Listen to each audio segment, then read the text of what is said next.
वास्तुशास्त्र कहता है कि हमारे घर की जो पूर्व और उत्तर की दिशा है, पूर्व उत्तर और पूर्वोत्तर, यह देवताओं की दिशा है, पुरखों की दिशा है। इस दिशा की ओर मुंह करके खाने से सभी किस्म की बीमारियां दूर होती हैं। पूर्व दिशा को देवताओं की दिशा माना गया है और इस तरफ मुंह करके यदि खाना खाया जाए तो देवताओं की कृपा मिलती है, आरोग्य मिलता है, आयुष्य मिलता है। जिसकी भी कुंडली में अचानक मृत्यु का योग है वो पूर्व दिशा की ओर मुंह करके भोजन करे, उसे राहत मिलेगी।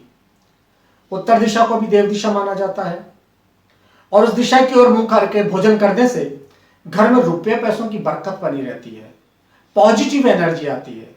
यदि बहुत मेहनत के बाद भी ऐसा लगता है कि आप पर्याप्त मात्रा में धन नहीं कमा पा रहे या घर में धन का संचय नहीं हो पा रहा, तो आप उत्तर दिशा की ओर मुंह करके भोजन करिए। खासकर जो घर का मुखिया है उसे और विद्यार्थियों को उत्तर दिशा की ओर मुंह करके भोजन करना चाहिए। पश्चिम दिशा को लाभ की दिशा माना गया है और इसीलिए व्यापार करने वालों के लिए खासकर यह कहा जाता है कि वो पश्चिम दिशा की ओर मुंह करके भोजन करें। यदि घर का कोई सदस्य बहुत बीमार है, बार बार बीमार पड़ता है, तो उसके लिए भी यह संस्तुत किया जाता है, यह रिकमेंड किया जाता है कि हमेशा पश्चिम दिशा की ओर मुंह करके ही भोजन करें। ऐसा करने से स्वास्थ्य बेहतर होता है। दक्षिण दिशा को आमतौर पर भारतीय वास्तुशास्त्र बहुत अच्छा नहीं मानता, लेकिन जो लोग नकारात्मक ऊर्जा के प्रभाव में बहुत जल्दी आ जाते हैं, जिसे हम बोलचाल की भाषा में नजर लगना कहते हैं या ऊपर की हवा लगना कहते हैं, उन लोगों को चाहिए कि वो इससे मुक्ति पाने के लिए दक्षिण दिशा की ओर मुंह करके भोजन करें। एक और भी बात ध्यान रखिए मित्रों, कभी भी बिस्तर पर बैठकर भोजन नहीं करें, घर में दारिद्र्य आता है। अगर कैरियर में रुकावट है, नौकरी नहीं मिल रही या नौकरी में सफलता नहीं मिल रही, तो एक काम करिए, जो रसोई के अंदर कटोरदान होता है जिसमें रोटी बनाने के बाद रखी जाती है, कटोरदान में नीचे से तीसरी रोटी निकालिए, फिर अपने अंगूठे के पास वाली अंगुली और बीच वाली अंगुली यानी तर्जनी और मध्यमा, इन्हें तेल की कटोरी में डुबोइए और एक साथ एक रेखा उस रोटी पर खींचिए जो आपने कटोरदान से निकाली थी। फिर इस रोटी को बाहर किसी श्वान को खाने को डाल दीजिए। यह उपाय गुरुवार को या रविवार को करिए, देखिए आपके कैरियर की बाधा किस तरह दूर होती है। कई बार ऐसा होता है, हमें लगता है कि हमारी तमाम कोशिशों के बावजूद हमें किसी काम में सफलता हाथ नहीं लग रही।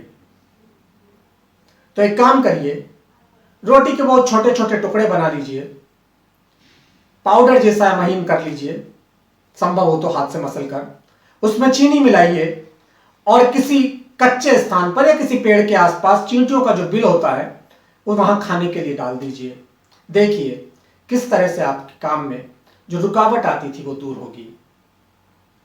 घर की रसोई में जब पहली रोटी बन जाए तो उस पर देशी घी के चौपड़ लीजिए। गाय का शुद्ध देशी घी हो तो बहुत ही अच्छा। देशी घी शुद्ध चौपड़ने के बाद, उस पर लगाने के बाद उस रोटी के 4 टुकड़े कीजिए। एक टुकड़ा कौवे को, एक गाय को, एक श्वान को और एक भिखारी को दे दीजिए। जब गाय को आप रोटी खिलाते हैं, गाय के रोटी का वो टुकड़ा खिलाते हैं, तो पितृ दोष दूर होते हैं। श्वान को रोटी खिलाने से शत्रुओं का भय दूर होता है। कौवे को रोटी खिलाने से पितृदोष और कालसर्प दोष दूर होते हैं। और जो आप भिखारी को रोटी खिलाते हैं ना, अंतिम टुकड़ा, उससे आपके आर्थिक कष्ट दूर होते हैं। भीष्म पितामह ने महाभारत में से बहुत सारी चर्चाएं की, बताया है कि किस तरह का भोजन करना चाहिए, किस तरह का भोजन नहीं करना चाहिए। एक जगह उन्होंने कहा है कि जो भोजन किसी ने लांघ दिया हो, उसे उलांघ कर चला गया हो, उस भोजन को नहीं करना चाहिए, क्योंकि वो नाली में पड़े हुए कीचड़ की तरह होता है। कीचड़ और वो भी नाली में। तो ऐसा में यदि आपके पास ऐसा भोजन आता है, गलती से कोई उस थाली को उलांघ जाता है, तो आप उस भोजन को करने के स्थान पर वो किसी जानवर को बाहर खिला दीजिए। कुंवारी बेटी यदि अपने पिता के साथ उसी थाली में बैठकर खाना खाती है तो आपको शायद आश्चर्य होगा यह जानकर कि वो पिता की अकाल मृत्यु के संकट को दूर करती है। स्वयं पर नहीं लेती, वो जीवन से दूर करती है। कुंवारी बेटी यदि अपने पिता के साथ बैठकर उसी थाली में भोजन करती है। कई बार पति और पत्नी एक ही थाली में बैठकर भोजन करते हैं, ऐसी मान्यता है कि उससे प्रेम बढ़ता है। लेकिन पति और पत्नी के साथ उसी थाली में बैठकर यदि कोई तीसरा व्यक्ति भोजन करने लगे तो उस प्रेम में दरारें पैदा होने लग जाती हैं। कोशिश करिए, आप जब अपने जीवन के साथी के साथ भोजन कर रहे हो तो बाहर का कोई व्यक्ति, आपके परिचय, आपके मित्र का, आपका रिश्तेदार उसमें आपके साथ भोजन न करे। भोजन करते समय यदि कोई व्यक्ति चप चप की तेज आवाज करता है तो उसका बुद्ध खराब होता है। खासकर यदि वो ऐसे व्यवसाय से जुड़ा हुआ है जिसमें वाणी का उपयोग होता है, जैसे वकालत, अध्यापन, कोई कलाकार हो जो गाता हो, उससे व्यक्ति का अंतिम समय बहुत बुरा बीतता है। और इसकी पहचान यह है कि बहन, बुआ या बेटी के साथ या तो उसके संबंध खराब होते हैं या उनकी स्थिति खराब होती है।